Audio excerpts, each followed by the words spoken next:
Hello, everyone, and thank you for joining us for another in our monthly series of webinars here at America Walks. We're really excited about this one. I realize people are still gathering, but I'm just going to get the show on the road because we have a big panel, a lot of information to share, and very excited about this one. We're also very excited about the fact that we've partnered with the Families for Safe Streets, the Vision Zero Network, Advocates for Highway and Auto Safety, and the Institute for Safer Trucking on this, which kind of reflects the broad interest in this topic of how we can use technology, specifically intelligent speed assistance, to rein in unsafe speeding and in fact, speeding in general, where people choose to do so. So we'll cover that in a minute, but first, I will be moderating the webinar. I'll be joined by Patty Avery. She'll be moderating the panel. You'll see me come back again during the Q&A. I want to say thank you to our sponsors. We're glad to see who's supporting us in this endeavor. If you have a question, please enter any questions for our panelists or hosts in the Q&A section of your user dashboard. We'll be monitoring those. We may be able to answer some of them online. We might not be able to, and we'll try to get to as many of them in the Q&A as we can. And we might go over the hour too, if we have enough great questions and the panelists can hang in there for a few extra minutes. The webinar will be recorded and uploaded to our YouTube channel. So all of this will be available. We'll follow up with a blog post that will include other relevant information that was mentioned by the presenters as well, where we can gather links to that information. I'm not going to introduce all the speakers. They're going to introduce themselves during the discussion, but let me just say it's a heck of a panel we have today, representing a diverse set of viewpoints who can help take you through some of the recent developments in state legislatures around the use of intelligent speed assistance to rein in speeding. And as I said, I think I may have, again, a thank you to the co-sponsors of the webinars. Now, before I turn it over to one of our co-sponsors, Thomas DeVito at Families for Safe Streets, let me just provide a little bit of context for you as we start to dive in. At a starting point, intelligent speed assistance is a very mature technology now at this point, well-tested, used in many places, which can know and understand the speed limit of the road a vehicle is on. And that detection can then be used to either alert a driver that they are driving too fast, a passive use of intelligent speed assistance, or there's an active use of intelligent speed assistance. It can actively prevent the car from going any faster than the speed allowed. Now, again, that's the speed that would be allowed by the software that is loaded on the vehicle. So one could presumably set that, and some fleets have done this, set that speed limit or set the limit on the vehicle to a little bit higher than the speed limit. All of this is completely controllable, and as I said, a very mature technology. So mature that in Europe, it is now required equipment on all new vehicles. So let's just talk then about the policy landscape. In the United States, the federal government has safety standards for new vehicles, the Federal Motor Vehicle Safety Standards. It requires things like seat belts and airbags. It could potentially one day require intelligent speed assistance in all new vehicles like Europe has. Given the speed at which the federal government moves, regardless of the administration in power, this is not perceived to be likely for some time, although we and others, partners here, have urged the federal government to look at this at federal motor vehicle safety standards. But you don't have to wait for the federal government to act. In America Walks, in partnership with many of the organizations here, have urged fleet owners, municipal fleet owners, county fleet owners, state fleet owners, to retrofit their vehicles with this intelligent speed assistance just as an owner of vehicles themselves. And that's happened in New York City, most notably and broadly and very successfully, and in other cities and counties across the country have begun to adopt that. And we call that our Safer Fleets Challenge. And we also encourage government-owned fleets to implement other safety measures in their vehicles as well, beyond intelligent speed assistance. This webinar is actually going to focus on something that's a little more an emerging use, which is when people are found to have exceeded the speed limit excessively and on numerous occasions, it is a requirement that an individual, a super speeder, somebody who's been found guilty of doing this numerous times, have to install it on their own vehicle. This has had success in numerous state legislatures in the past year.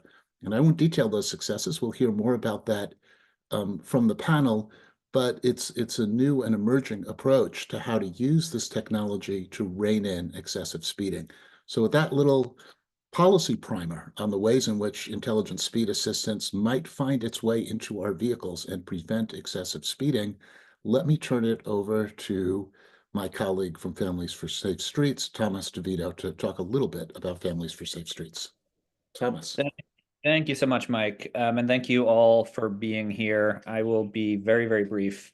My name is Tom DeVito. I'm the National Director for Families for Safe Streets. We are an organization that was started in 2014, originally in New York City, but we have since become a national movement. We have 20 chapters around the country, and we have around 1,200 families who are in our network.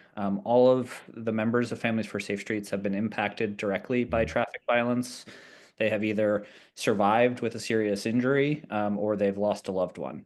And we are here because of the how poorly the United States performs when it comes to in comparison to other high-income countries. We are by far the worst performing nation amongst highly industrialized countries when it comes to street safety. We have over 40,000 people who are killed every single year, over a third of which are directly attributable to high levels of speed.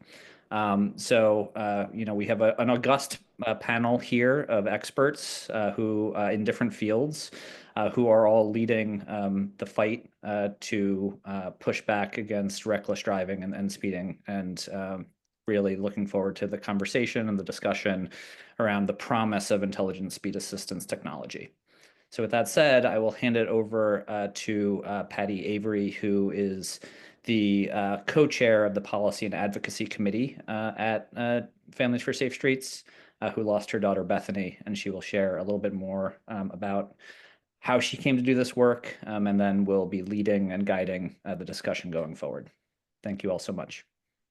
Thanks, Tom. And I would like to echo Tom's thanks to America Walks and our other co-sponsors for joining us and hosting today's webinar.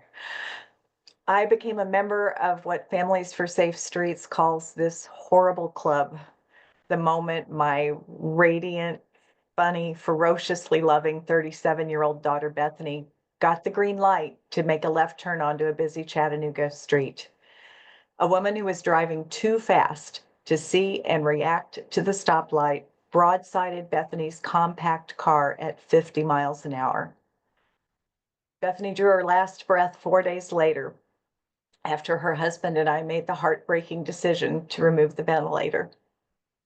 Had the other driver simply obeyed the posted speed limit of 35, the police investigator told me Bethany would have lived. The minor consequences that driver had received from a previous speeding conviction did nothing to change her behavior. And that difference of 15 miles an hour nearly doubled the violent force of impact that left Bethany's then 2-year-old son without his mother, her students, and all of us who loved her without her grace, creativity, and beaming smile. I often reflect on the fact that we live in a world that's governed by the laws of physics and biology. Human bodies are fragile, and whether we're pedestrians, cyclists, or motorists, the chances that our bodies will be grievously or fatally injured by a moving vehicle are governed in large part by speed. That's why I've become a member of Families for Safe Streets and why I'm active in our Stop Superspeeders campaign. It's an honor for me today to moderate the discussion with an outstanding panel of policymakers, technical experts, and advocates. I'll begin the discussion by asking each of our panelists a question, and then we'll move into a full panel chat around some key issues related to intelligent speed assistance. We'll then conclude, as Mike said, with a period of Q&A from participants. As Mike said, during the discussion, please post your questions for our panelists in the Q&A chat. We'll make every effort to address as many as we can, and know that your questions will help us shape our upcoming June webinar on developing legislation and advocating for ISA-based laws. So with that, panelists, could you please go ahead and turn your cameras on?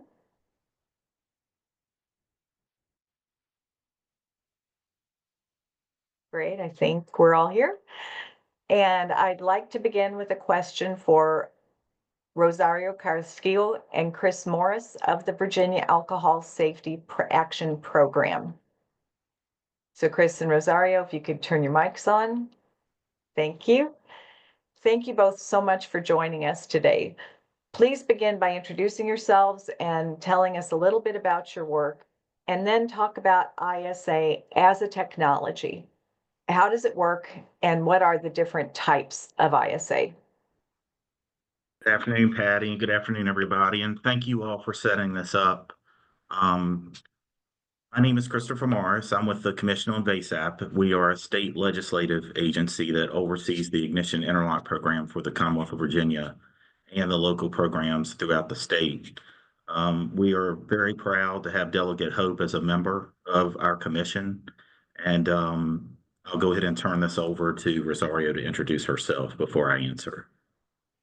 I'm Rosario Carrasquillo, also work for the Commission on VASAP. Chris and I have been working together on getting the regs, and also, want to thank Delegate Hope for being part of this as well and being such a driver for the bill.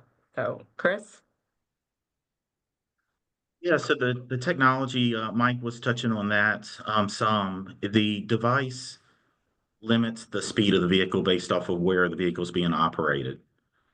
We were fortunate enough to have 2 members of our staff install this device to give it a test run for a couple months, and it simply works as designed. The device inside the vehicle is very small, so it's not inconvenient to the offender in the cabin. Now, of course, it's inconvenient to the offender because it's going to limit their speed. But as far as being in any interrupting anything inside the cabin, it doesn't do that.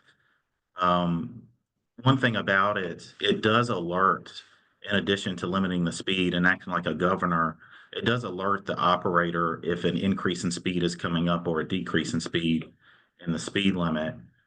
And as we've been working on the regulations, one thing that we learned about it is it refreshes its speed limit, what the speed limit is, every few seconds. So in our regulations, where we're leaning on going with that is having it refresh every 5 seconds. We feel like that's plenty of time to catch the speed. And do you want to talk a little bit about how it works? My understanding is it doesn't break you. Yes, definitely, Patty. So it doesn't break you. So if you're, for example, if you're coming in from a 45 to a 35 zone, it's not going to slam on the brakes once you hit 35. It's not going to let you accelerate until you get below 35. So that's how it operates. So the operator still has a responsibility to check the speed limit and make sure they are actually slowing down as they enter the lower zone. And they're getting that alert on the screen of the device inside the car to alert them to that. And could you both talk a little bit about the different types of ISA? You've talked about an alert function. Can you speak to that, please? Yes. So there are different devices out there. The one that we are very familiar with is the Sturdy Speed IQ device. That is made by a manufacturer in North Carolina. There are other devices in Europe and Canada, and we're unsure if they want to get involved in the offender market. We don't know yet. So how it works is when we are done with the regulations, the law that's coming out will be effective July 1st of 26. And we asked for a little bit of time so we could get the regulations done. That takes about 8 to 12 months process. So when next spring comes, we'll actually do a request for proposals for vendors to come into the state, and that's when we'll know the devices out there a little bit more intimately than we do now. Right. So what you've been speaking to is active ISA, something that responds to the environment around it. What about passive ISA? Can you clarify what that? Oh, sure. Passive ISA, when we get in our cars and we put on our seatbelts, or we more accurately don't put on our seatbelts, we get a warning. So we've got both active and passive ISA.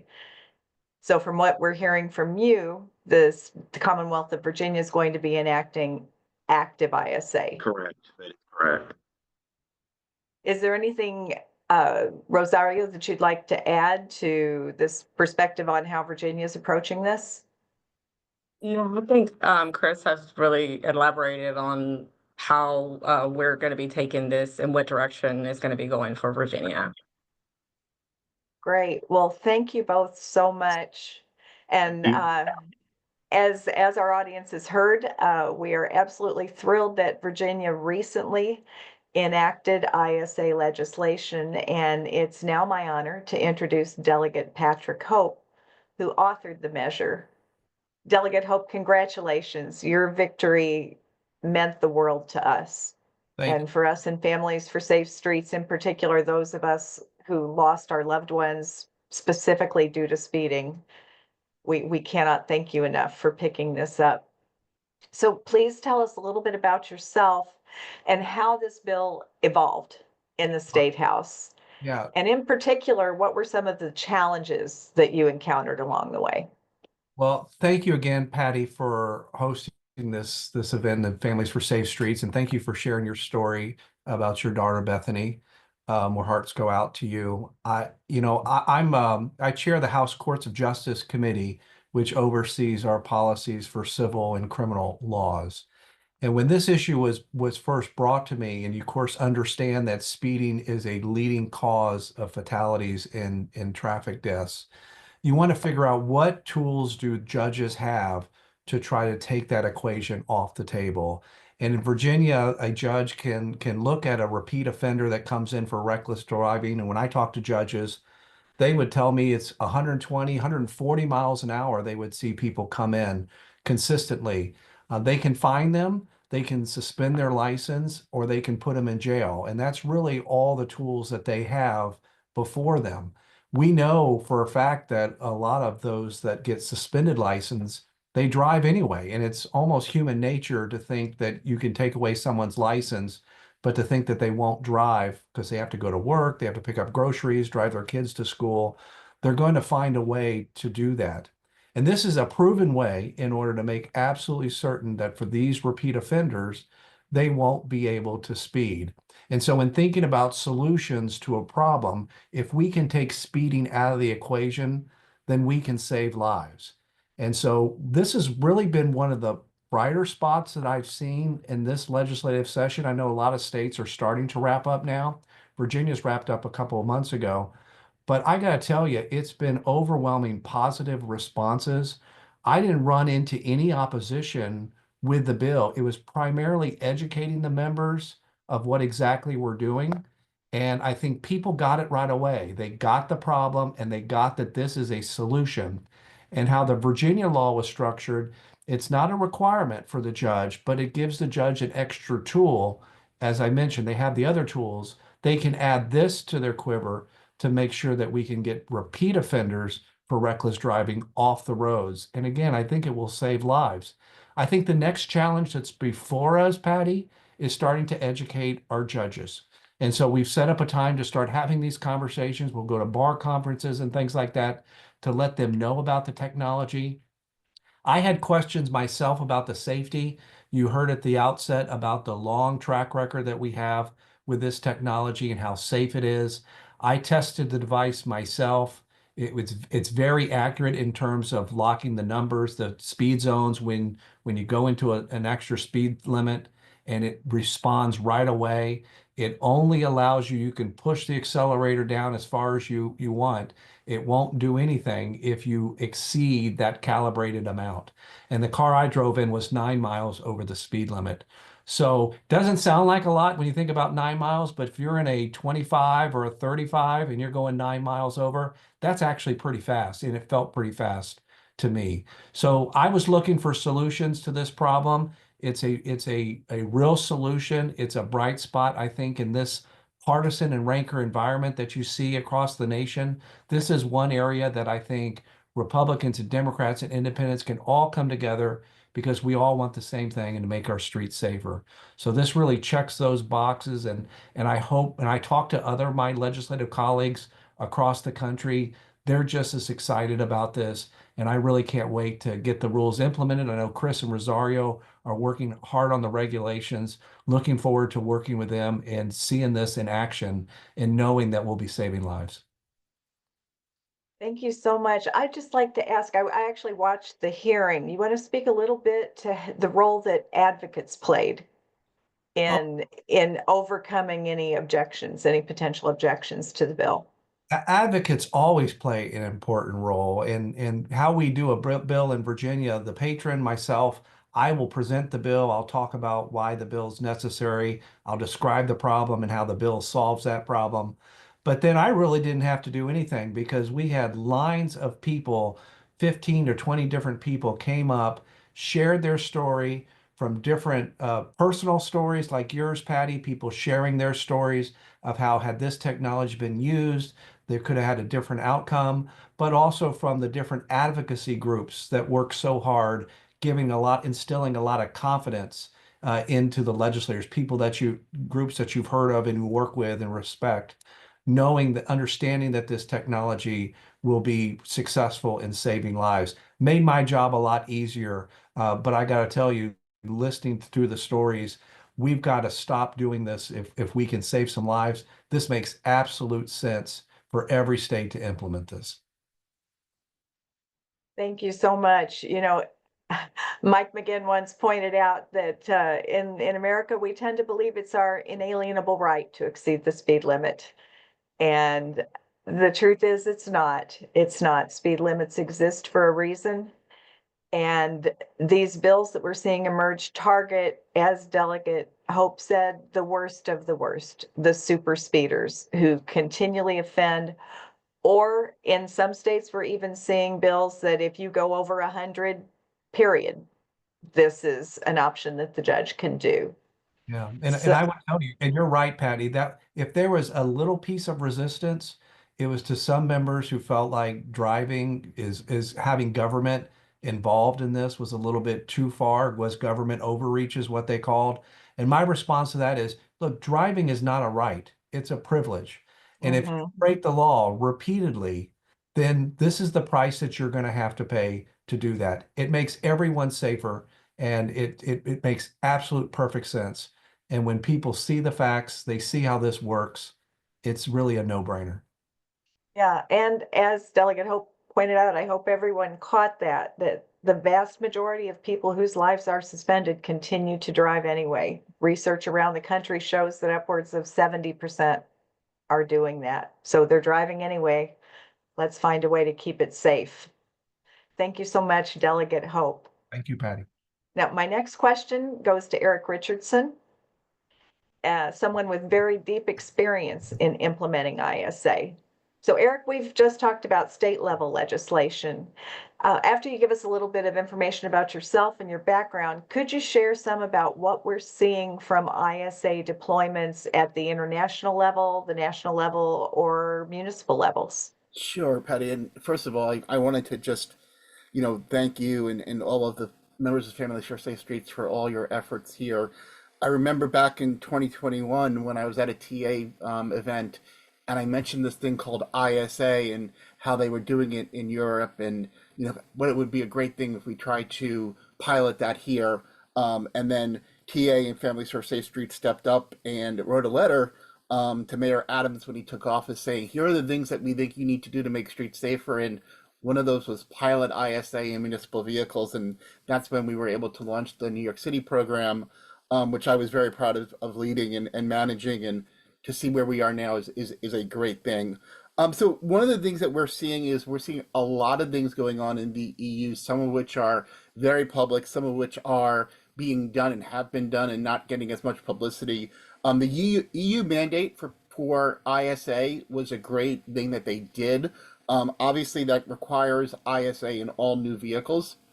We do have some concerns about how that's working and the fact that drivers can turn it off, although every time you restart the vehicle, you have to turn it off again, which is, inconvenient for them. But we're seeing, like, for example, over in London, public transportation buses under TfL, 48% of their buses now have ISA installed. That's over 4,200 buses, and they're expecting by 2032 to have the entire fleet equipped. We're seeing things on the municipal front. We're seeing things with Global NCAP where they're giving extra points to companies that have ISA pre-installed. And then, organizations like the FIA Foundation. One of the things I also wanted to point out was that at the World Traffic Safety Symposium at the New York Auto Show a few weeks ago, ISA was a topic across the board, from international discussions, local discussions. And we are finding municipal fleets and state fleets requiring ISA now as well. New York has the two bills, one being for repeat offenders, but also being for state-owned vehicles. And I think that's also something we should be pushing for, which is asking state, local, and other governmental fleets to install ISA, one, because obviously that's leading by example, but two, it gives us the ability to say, hey, listen, we're doing it for ourselves. There's no reason why you can't do this as well. And I do think that looking at it from a recidivist point of view is a really, really good idea as well. I worked with the state of California when they tried to pass their ISA bill. It did get vetoed by the governor. I think it was pushing the envelope. It was a great idea, but certainly pushing the envelope on what would be accepted on a state and federal level. But I think, going back and saying, okay, let's try to look at both recidivist and local fleet mandates, I think would be a great idea. And I do think that we should be pushing for more government-owned and government-regulated fleets to put ISA in. New York City had ISA when I was there as an exploratory technology in the Safe Fleet Transition Plan. It's now a best practice technology in that same plan. And I think all fleets across both government and government-regulated should have some sort of ISA installed. You've mentioned the deployment in New York City. Could you talk a little bit about the learnings from that? What kinds of changes in driving behavior did you see from drivers of municipal vehicles? Interestingly enough, we not only did we find, obviously, the speeding got cut down on those people who had ISA installed, but even in the control group, we saw a lot of changes in speeding behavior. I think some of it had to do with people not knowing whether they had ISA or not. Some of it had to do with the citywide telematics program. And some of it had to do with, well, if these people are driving safer, I better drive safer as well. And also what we learned was, different thresholds make sense, right? Do we want to do a different threshold for highway versus local? Can we geofence around schools and make sure, and not only can you say there's a threshold over the speed limit, but threshold under the speed limit, right? Maybe we could get it so that vehicles have to drive 5 miles under the speed limit when they're in school zones. So a lot of technology learning, and also watching how the technology had advanced. I mean, even over the last 4 years, when we're talking about the technology 6-7 years ago, when it comes to telematics and this technology 4 years ago, the accuracy is so much higher now. And that's something we'll be working with, trying to make sure that people who are looking at ISA don't look at, well, 5 years ago, it wasn't accurate up to 10 feet. And no, it's much better now. Satellite coverage, telematics coverage. So lessons learned certainly were, where do we have those thresholds? What do we set them at? And also, how do you sell this in a union environment to the union membership to understand that it's an important part of what we're doing to keep roads safer? Great, thank you. And again, I just want to remind everybody that you're welcome to post questions in the Q&A chat. Now I'd like to move on to Montgomery County, Maryland Police Sergeant Patrick Kep. Sergeant Kep shared his powerful testimony this winter with the Maryland Legislative Committee. Sergeant Kep, thank you so much for making time to be with us today. Please share your story with us and give us your perspective on how this kind of technology works within law enforcement, how it complements or potentially competes with traditional enforcement. Yep. Good afternoon, Patty. Thanks to everyone for having me here today. My name is Sergeant Patrick Kepp. I'm with the Montgomery County, Maryland Police Department. For the majority of my career, I was assigned to either patrol in Silver Spring, which is one of our busiest areas, or then I went to the Alcohol Initiatives Unit, mainly doing impaired driving and traffic enforcement as a police officer. And then once I promoted to the rank of sergeant, I took over the Alcohol Initiatives Unit. So traffic safety and traffic in general has been my wheelhouse for the majority of my career. So on October 18th of 2023, I was intentionally struck and seriously injured attempting to stop a repeat reckless, aggressive, and speeding driver. The crash, which was in excess of 160 miles an hour, resulted in the traumatic amputation of my right leg on scene, and then I lost my left leg as a portion of my left leg as well after getting flown to University of Maryland Shock Trauma in Baltimore. So kind of certainly changed my life and career and everything as a result of that. So this technology and all the different bills that I've advocated for here in the state of Maryland over the last 2 years as a result of the crash really just give us another tool in the tool belt. It doesn't compete at all with in my opinion, with the traditional enforcement methods that we have. I think it's a great collaborative effort to give us, again, another tool in that tool belt. I compare it very much to the ignition interlock system here in Maryland and that every other state has in some capacity for DUI or DWI offenses, alcohol and drug related driving offenses. And with that platform, it has shown to reduce that rate of recidivism. And it's been a great tool for that. And that's where I see this coming in, especially here in Maryland, as being that additional, tool to decrease those number of repeat offenders. Obviously, we have 50 states in the District of Columbia and 51 different sets of laws. And it doesn't compete because enforcement is very difficult for us, whether it's deals with staffing on the road for us as law enforcement, morale issues, or I don't say attitude type of issues with law enforcement, maybe being hesitant to do traffic enforcement for whatever the reason, and then the other difficulties that exist. This just can be that extra, excuse me, tool for us on the back end to decrease those rates of speeding with the chronic and the repeat offenders. Because as was mentioned a few minutes ago, those repeat offenders aren't deterred by the fines and the points and the suspensions, especially here in Maryland. Now, that'll change in October with some of the legislation that we got passed. It's under my name for reckless and negligent driving. But the reality is you can go 80 miles an hour over the speed limit and it's just a fine. It's just a fine on your that you pay and points on your driving record. That'll change. A portion of that will change for this year going forward on October 1st. But they're not deterred by that. So the addition of the ISA technology would give law enforcement, again, another tool in the toolbox, tool in the tool belt for law enforcement and the judiciary, because that's, as it was mentioned, is really important to work hand in hand with the judiciary. Not every single person needs to go to jail, needs to have their license suspended, needs to have those sanctions against them that, as was also mentioned, take away that privilege to drive. It is a privilege, but they need some sort of intervention tool. And whether it is legislation that deals with potentially going in front of a judge, which will be passed, or having a judge have that ability to install this technology is really, really important. Those repeat offenders really need some sort of accountability, and this type of technology can do that.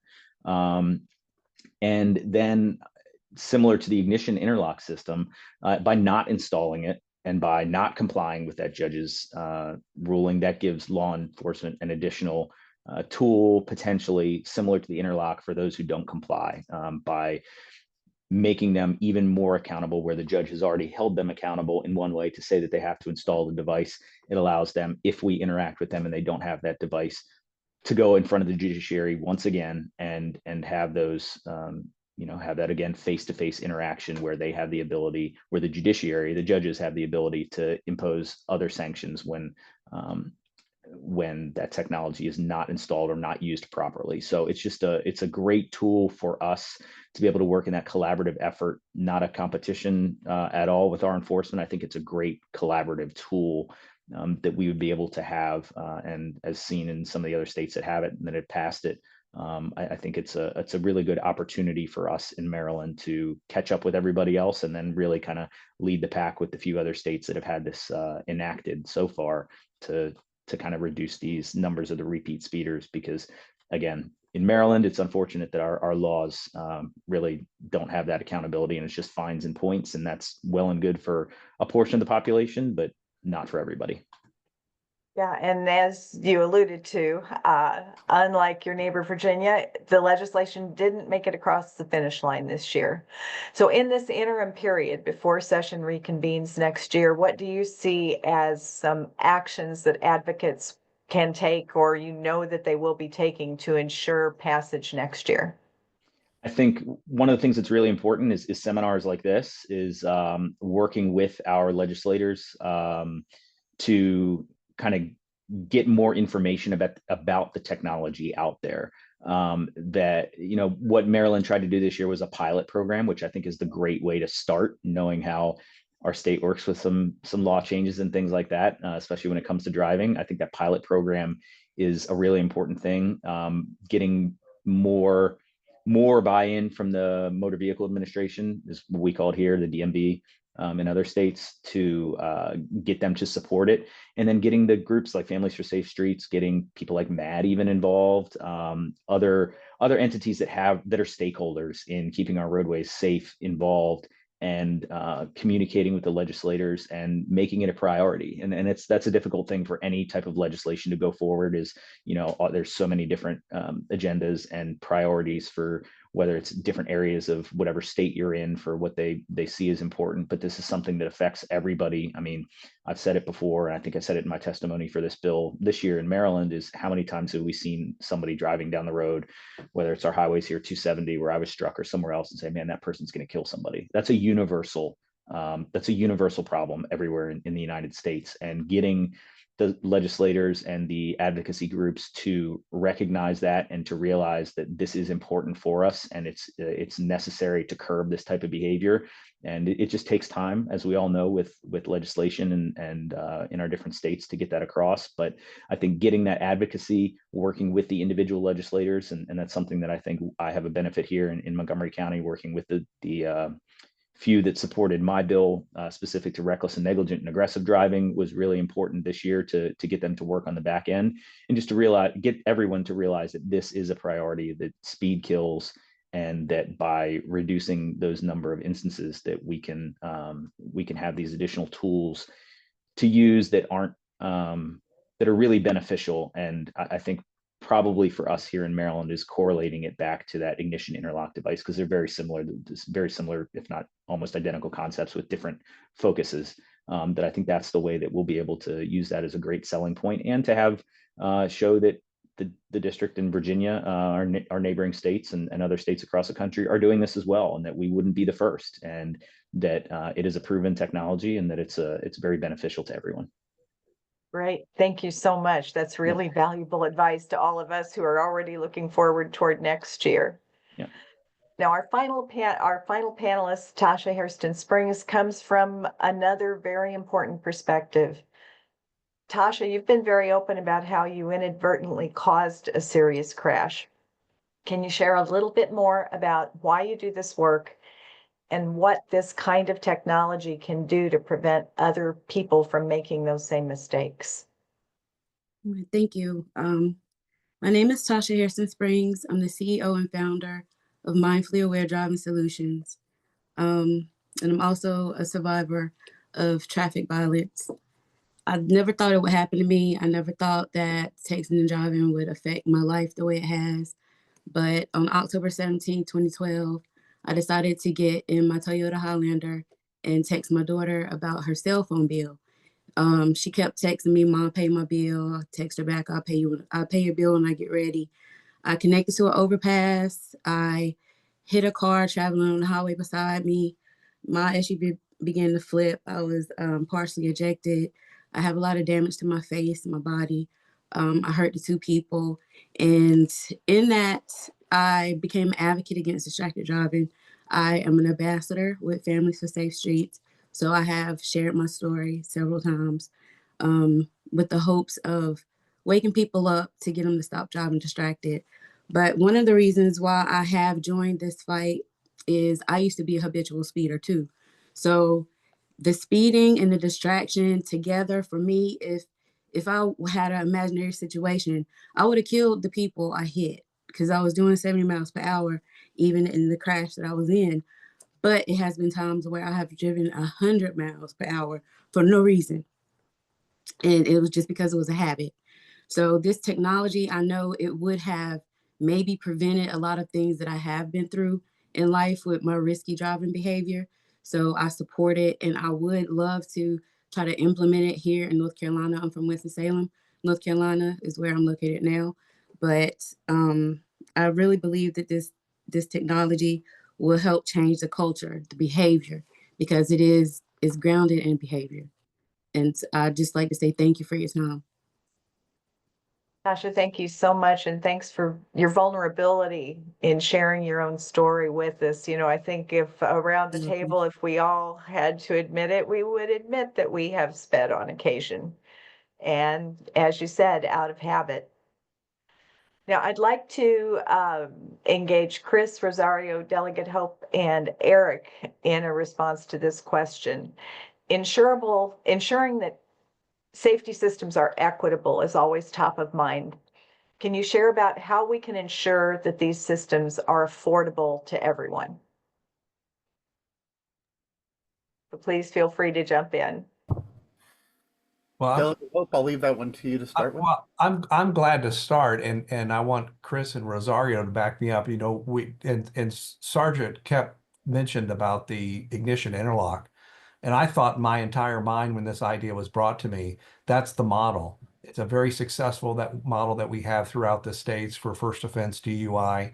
It's very inexpensive. We've asked the question about what the cost is. It's very similar to that program, and so when we write the statute and the regulations, we want to model it after that. So when people are, if they are indigent and they're not able to afford it, then there are options for the judge to allow for either a payment plan or some other mechanism. But frankly, we have found with the ignition interlock, you know, certainly where there's a will, there's a way. We have that clause that allows for indigent to have a different payment plan or some other way to make it affordable, and it's very rarely used in that example. And so I suspect that this will track very similarly. The costs are very similar, and I think the application will be very similar, and I think we'll see similar results. I don't know if Chris or Rosario wanted to add anything, but that was sort of how we were approaching that question. Thank you, Delegate Hope. I'll go ahead and add to that. Definitely affordability is, for this program, it is at the top of our list. We do have fees in our draft regulations, pending, of course, approval from the commission. There will be an installation fee and a monitoring fee. And like mimicking the ignition interlock, we do plan to have the removal of the device at no cost to the client.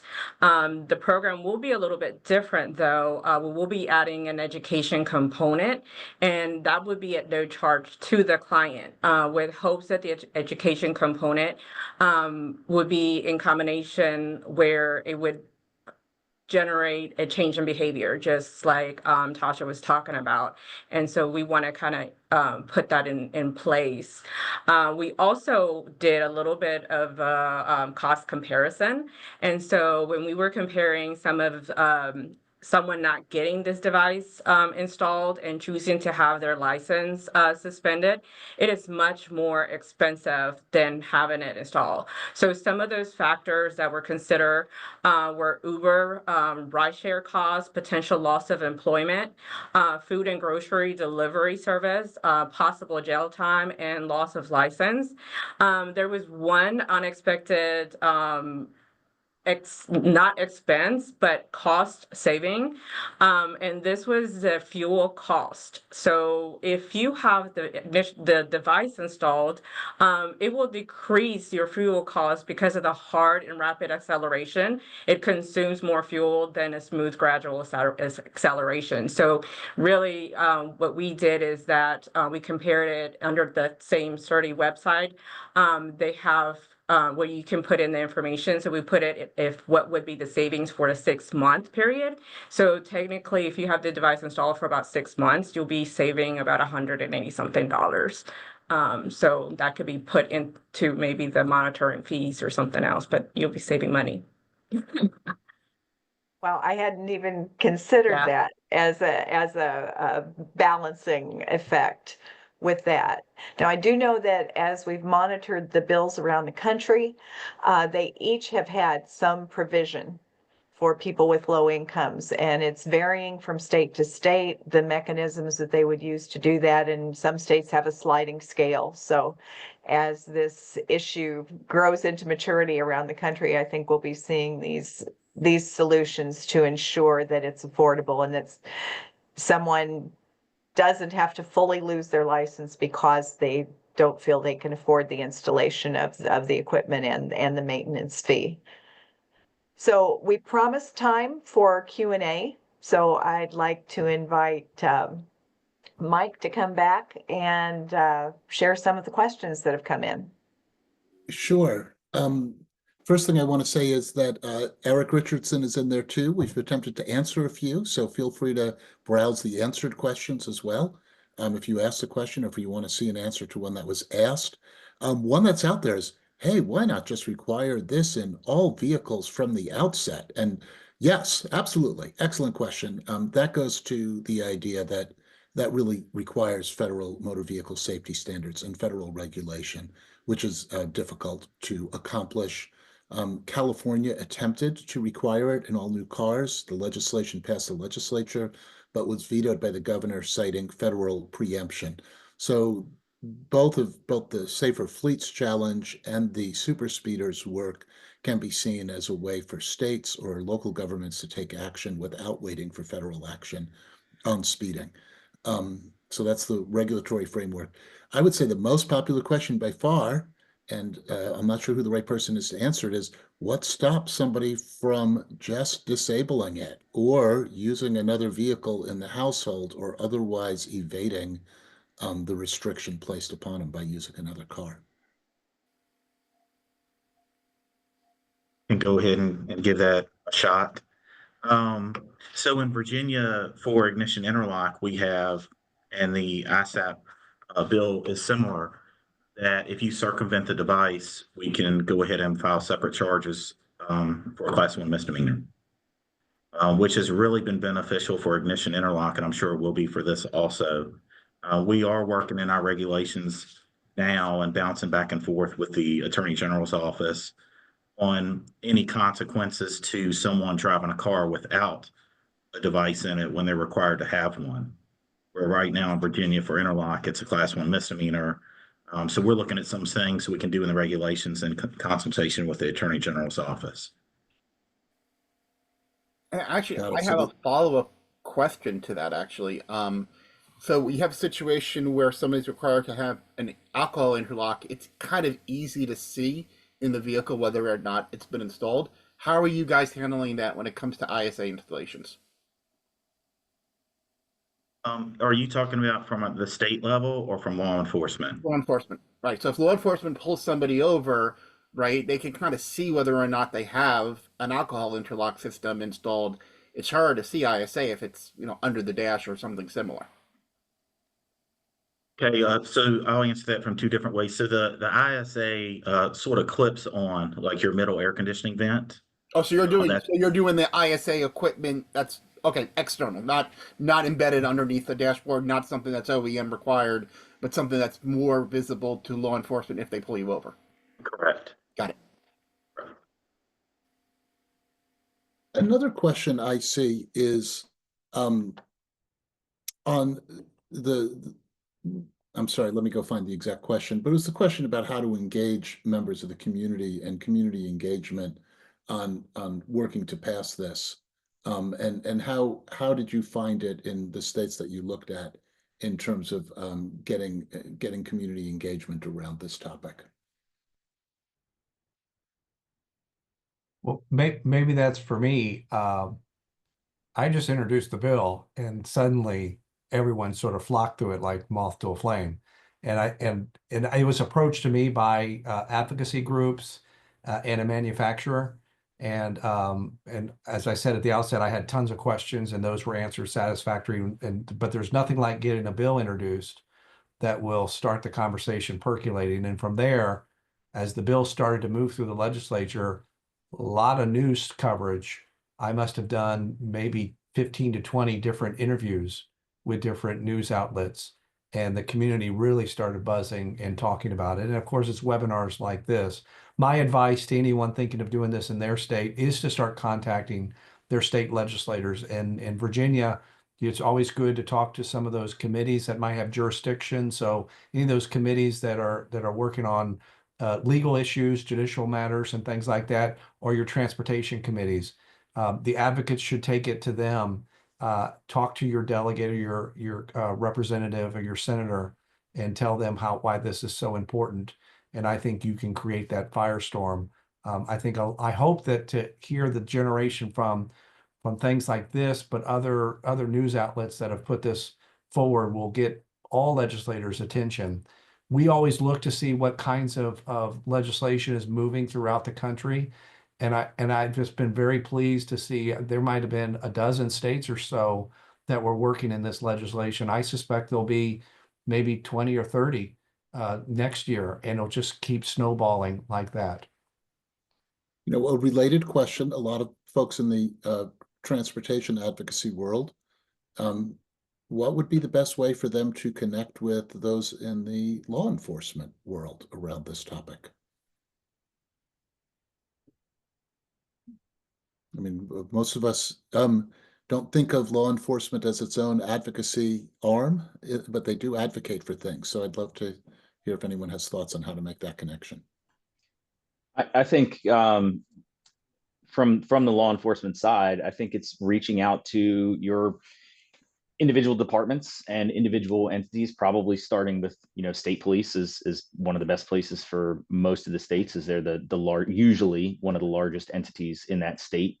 I know specifically for Montgomery County here, we're a very large agency within the state of over 1,000 sworn, and we have a whole policy and planning division that works for any type of legislation, whether it's going for or against changes that may exist for things that impact law enforcement. And I would venture to say, I don't know specifically, but most larger departments have something like that. And the smaller departments, I'm sure, collaborate with the larger departments as well, or reaching out to the state FOPs, fraternal order police, or what's it up in the north, the police, the PBAs up north, to use them as advocacy arms as well, because I know, especially with the FOP here in Maryland, they have a strong legislative presence as well for bills that have an impact on law enforcement. And certainly this is one that would have a positive impact on law enforcement. So I think just reaching out to those departments in some way to begin that conversation, and reaching out to the state delegations or even the national delegations of the FOP are a great way to kind of get that buy-in for something that they may not know existed. I think my department and myself had no idea that this existed until you all reached out to me to become an advocate for it. And I would venture to say that most departments would be willing to advocate for it in some way. And I think just starting that conversation and getting the buy-in from the law enforcement is a good side of things as well, because we have the collaboration with, whether it's a DMV or motor vehicle administration, we can have those tie-ins as well to get this moving forward. And I will mention, coming from my own experience in city government, the chief or your precinct or your department probably has different types of advisory committees or public engagement processes where you could just show up and ask that question yourself. Who's the best person to talk to in the department about this? I'd love you to know about this. Tasha, you have your hand up. Yes. Hey, this is I'm glad to be in this this webinar. It's really, really, really informative. But my comment, community engagement, and I did an event last week to bring awareness to distracted driving, and in the event I did, I mentioned ISA because I want to start something. I don't know exactly what I'm learning, but from my own experience being a super speeder, like I really got in trouble, y'all. I'm not gonna talk about it, but I can't say the word recidivist driver. Yeah, but I created the program. The program I created is a 21-day prevention program. So I broke my own habit of doing all these bad things. I'm the only person that my program has worked for, but everything that y'all just said, I want to bring it to North Carolina. My program is an educational program, and it works. It complements ISA technology because I bring in the human factor of us choosing to drive like this, because this was a choice I made every day, a conscious choice, because I made a route. So this is something I pre-planned to do 100 miles per hour to get to work. That's ridiculous. So the program that I created, it helped me break all these bad habits. So I want to bring this to my community in North Carolina to stop people like I used to be. And I believe this will work. This is the road to zero. I can see the vision of zero. So I'm supporting it. And I want to thank everybody for being here because I just learned a whole lot today. Thank you. Thank you, Tasha, thanks Tasha. for joining us. Mike, if I can jump in, I see we've had some questions about, can the user override the system? If you're set to X amount over the speed limit, sometimes, in listening to the various hearings, the objection was raised, hang on, sometimes you have to pass somebody. Sometimes you're in a situation where, to be safe, you have to accelerate a little bit. In these systems, what are you seeing in that regard? Delegate Hope, did the Virginia bill address that? Yeah, in fact, it was one of my first questions because as a driver myself, I mean, I was thinking of a situation where you're trying to get onto a highway, you get into the express lanes, and sometimes there's a huge truck that's coming up there and you might need to speed up. It literally was the push of a button on that screen that fits on your vent, and it's immediate, and it gives you a temporary, allows you to go over the speed limit. And so I don't know how long it would allow you to do that, but it's temporary. It's not for any significant length of time, but it's very easy to do. It literally is a tap of the screen and you get that ability to accelerate. Yeah, and certainly that's what we did in the New York City pilot. We gave a 15-second override, which we also monitored and were able to look at how often people were using it. But certainly, that one override, and there was a CNN piece on that as well, and that actually does sort of help people out to understand the technology, but also to feel more comfortable with it.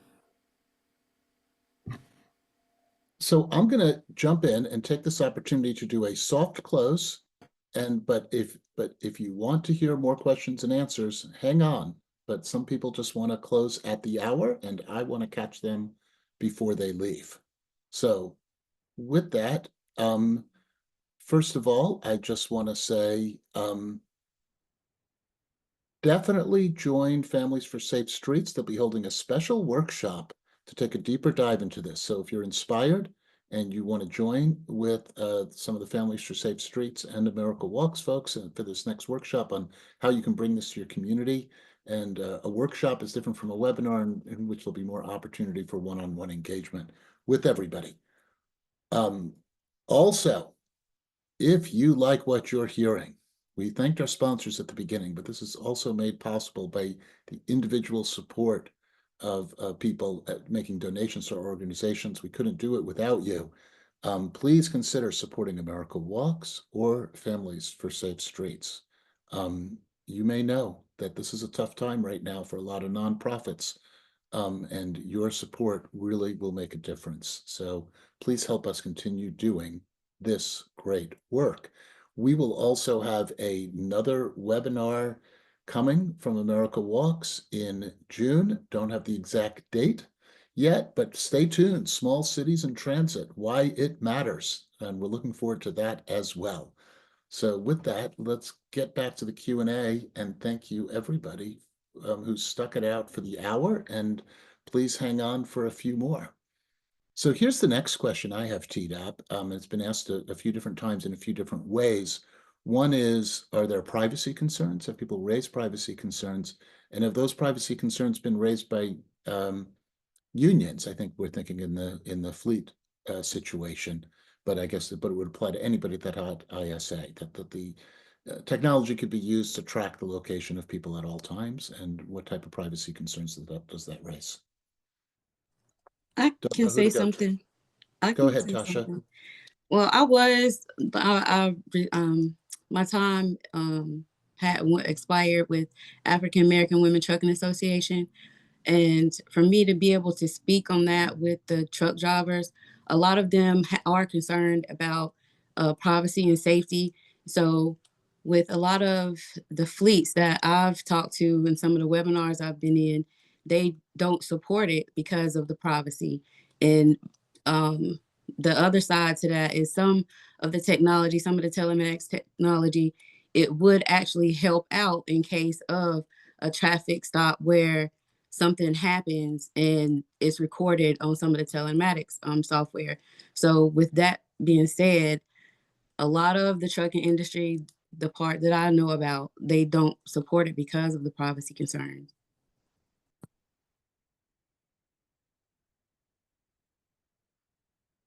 Eric, did this come up in the adoption in New York City, privacy concerns and unions responding?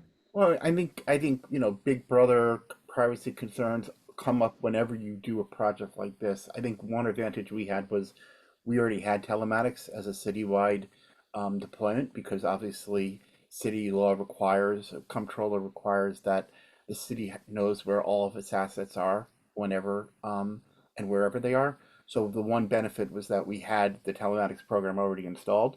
One of the things that we could talk about is how does the system interact with the outside world? Most of these systems aren't interacting with the outside world because you're downloading the maps, and it's not like the information for the vehicles are going back. There are options to do that. Obviously, you can put GPS monitoring, but you don't have to have GPS monitoring on the vehicles. And I think for professional fleets, we already are, between all the information being gathered on the new vehicles to begin with and being transmitted, and people's cell phones and all the other devices, there is a lot of GPS and where's your vehicle located to begin with. But I think for the ISA in particular, we just don't necessarily need to have GPS tracking. You just the information is being sent to the vehicle and is not necessarily being recorded on where is the vehicle. Could you just say what telematics is for those that haven't heard that phrase before? Sure. Telematics is a device that can be installed OEM or retrofit onto a vehicle, connected to the vehicle computer, that tracks all information about a vehicle, including automated vehicle location, speeding, the vehicle, whether or not the seatbelt's been installed or has been clipped on, is the vehicle backing up, maintenance codes, a host of safety things such as hard braking, hard acceleration, harsh cornering. And a lot of the municipal fleets, a lot of the government fleets that I work with have telematics programs already done. And certainly, a lot of the major fleets do as well. Got it. Okay, another question about how to ensure enforcement of the super speeder law was, many households have more than one car. How is it addressed? What is the enforcement mechanism? Is it just on the vehicle primarily used by the offender who has the ISA, or does it apply to all vehicles in the household? I think I was going to say I can touch on it, at least from what I know. I think it would be, again, making that correlation back to the ignition interlock device. It's a restriction that's placed on someone's license that is any vehicle driven by that individual. So certainly, if there's multiple vehicles that are driven by that person or that family, that individual that has a restriction on their license would have to make the decision whether or not they want to put it on one vehicle or all their vehicles, which would be a cost incurred to them. But it's if it's like the ignition interlock, which here in Maryland, I believe that's how the law was going to be piloted, is it's any vehicle driven by that individual that it would have to be installed on. So there's certain things with ignition interlock where if it's a work vehicle, there can be an exception and things like that. But in general, it's any vehicle that's driven by that individual. Okay, we're jumping around, and now we're going to jump to a Safe Fleets question, which is how beneficial would it be for local municipalities to install ISA technology on their fleet vehicles? And Eric, we're probably going to throw this one to you as well, since you have the deepest understanding, and that will also prevent me from touting all the benefits, but you'll do it better than me. No, So, Mike, what are the benefits? I wouldn't take credit for doing it better than you. But let's talk a little bit about the benefits. Public knowledge: the city of New York had $175 million worth of payouts on vehicle liability annually, average when I was there. Obviously, ISA would cut back on that. You'd have less claims or lower claim payouts. So certainly you'd have that. Number two, in New York City, if a driver got a speeding violation, they were responsible for paying it. So obviously ISA would cut down on those violations as well, being able to pay out less on violations that you may or may not have purposely or accidentally, hard to say, accidentally speeding through a speed limit in a school zone when the state law allows for 11 miles per hour over. But let's give drivers the credit of saying maybe they weren't purposely speeding. So you have that cut down on that violations. As mentioned, you have a fuel savings, you have a maintenance savings. So there are a lot of savings that municipal fleets will see from installing ISA. And then, of course, the idea is to make sure that we are setting the example. But I think for me, when you talk about just financial cost, it's a reduction in cost when it comes to claims, when it comes to violations, when it comes to maintenance and fuel, and of course for private fleets, hopefully you'll see reduction in insurance. One of the things that we've all been trying to work on when it comes to ISA is trying to find insurance companies that will give fleets a discount similar to what they do with the safe driving telematics plugins that they do and things of that nature. So I think there's a lot of benefits financially, and then obviously just a whole safety aspect of it as well. Well, I'll add one, which is, and I don't know if New York City measured this, but it was mentioned earlier as well. There's also a substantial saving on fuel costs when vehicles are following the speed limit or not having not having rapid acceleration, which is also another thing that's monitored or can be governed by ISA, and also gulps a lot of fuel as well. So, and of course, we're leaving out the biggest benefit of all, which is the safety to the users of the streets as well. And we've already Yes, heard Mike, the that's actually the one. testimonials. You know, whenever we start talking about finances, that's for me, it's like somewhat secondary from the actual safety Yeah. of the road users. But sometimes it can help, right? And we know in talking to folks who view this as perhaps an excessive cost, that they can see that there are financial benefits as well. But yeah, the human costs to the public are huge for speeding. I'll raise something else. I'll share this with some of the listeners as well as another avenue for advocacy or for talking about this in your community. Many cities, New York City being one of them, but many cities and many states across the country have adopted Vision Zero, and that's one of our sponsors is the Vision Zero Network. And that's the viewpoint that, the right number of deaths and serious injuries is zero, and we should be striving for that in everything we do. The framework for thinking about that, one piece of Vision Zero, obviously it's safer streets and better engineered streets and safer drivers, but one of them is safer vehicles. And this is an area that a lot of Vision Zero plans that have been adopted by states and cities don't actually have a safer vehicles section. So obviously, if you go straight to a legislature or a city council or a mayor and ask them to adopt any of these things, they can take it up. But another avenue is to see when or if a city is updating or state is updating its Vision Zero plan and ask them to incorporate a safer vehicle section that looks at both the fleets and the enforcement issues we've discussed. So there's different areas for advocacy in this space to try to build public support and educate people about this. And personally, I'm just so heartened by the testimony testimony. Listen to me. I was a lawyer once. From the testimony we've heard from some of the panelists about how explanation carries a lot of the work here in terms of the adoption of the super speeder law. We'd love if explanation alone carried more of the work on the safer fleets adoption, because governments own a lot of vehicles. And I still haven't heard the good argument why city employees driving city vehicles on city streets shouldn't follow the speed limit set by the city.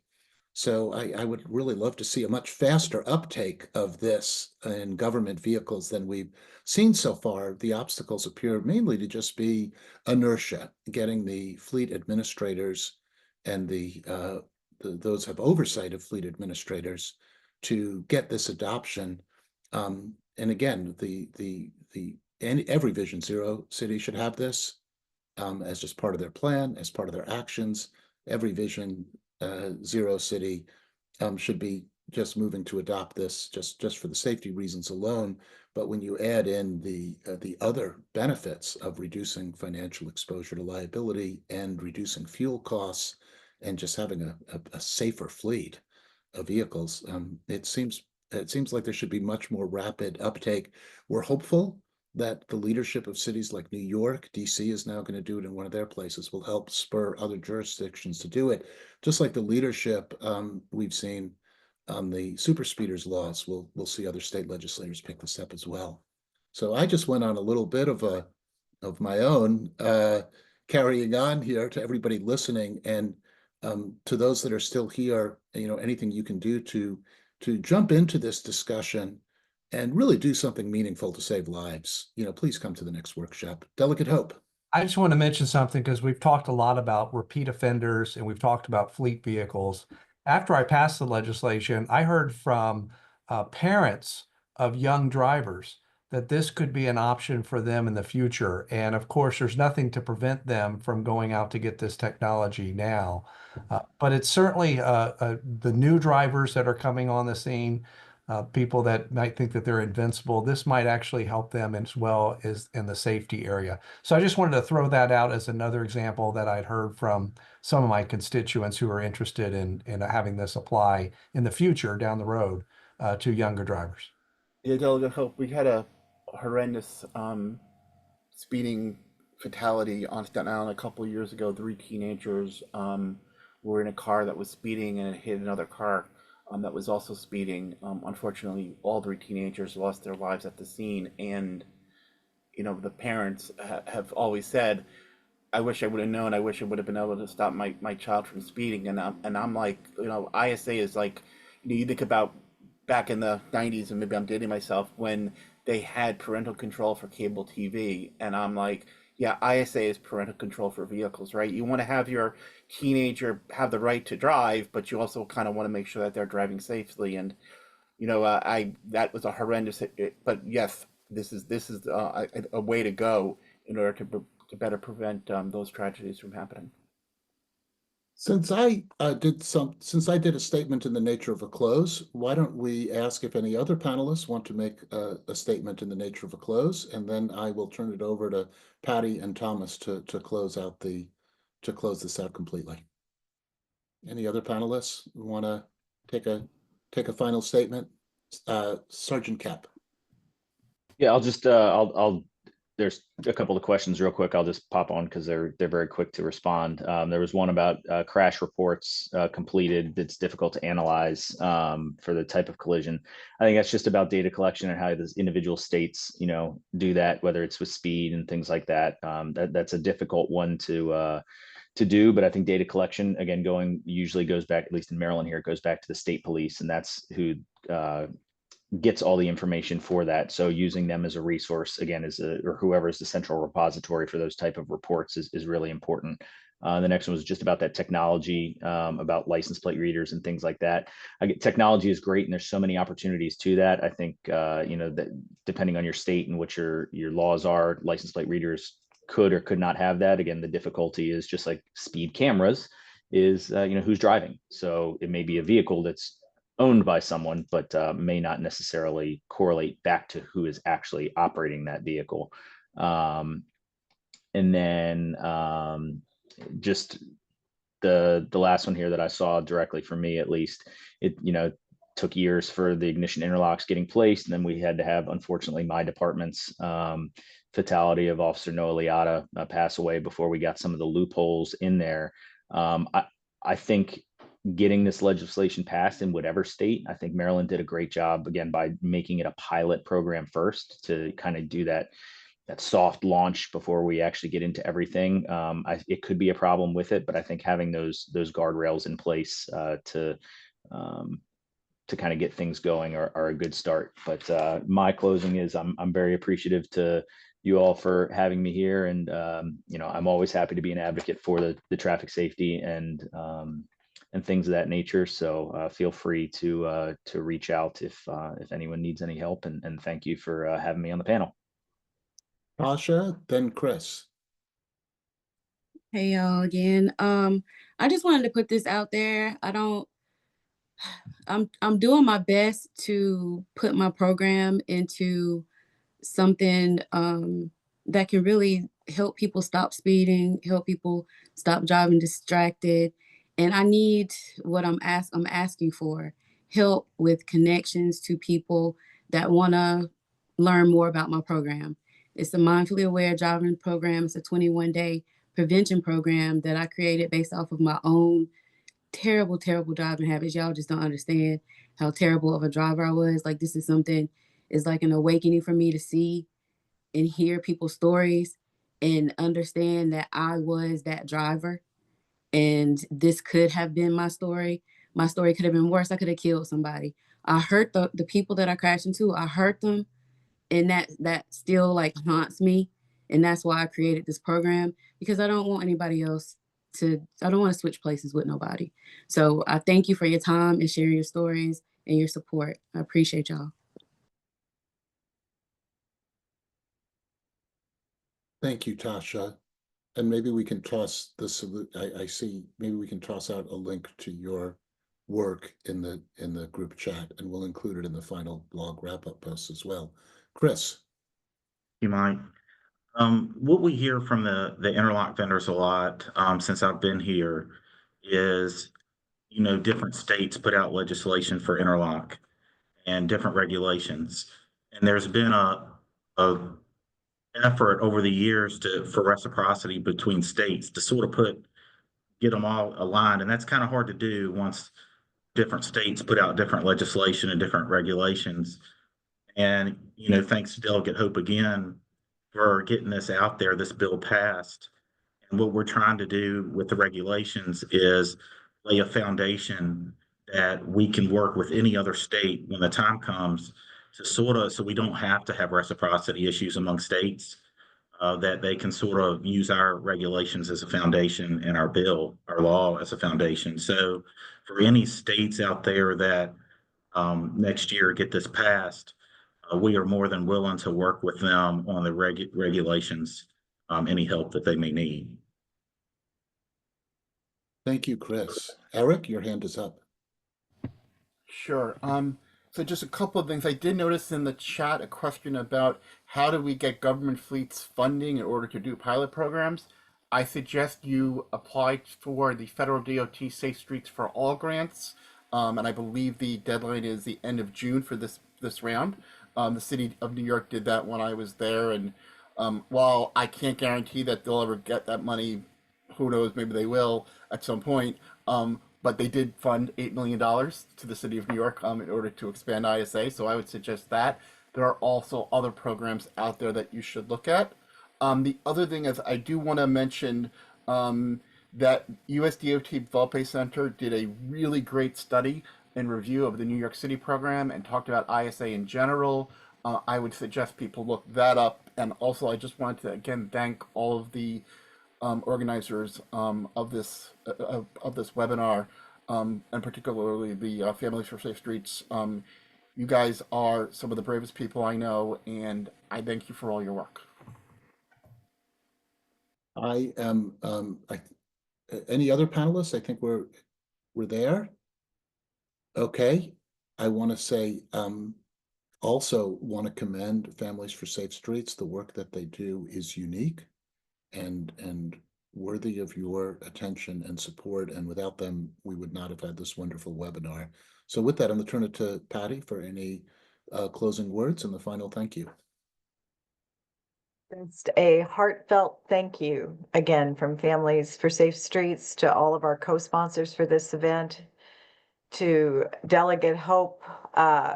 You're going to be my role model as I think about how can I push this out in Indiana, and Chris and Rosario. Oh, I know who to call now. So we thank you so much for your time and attention.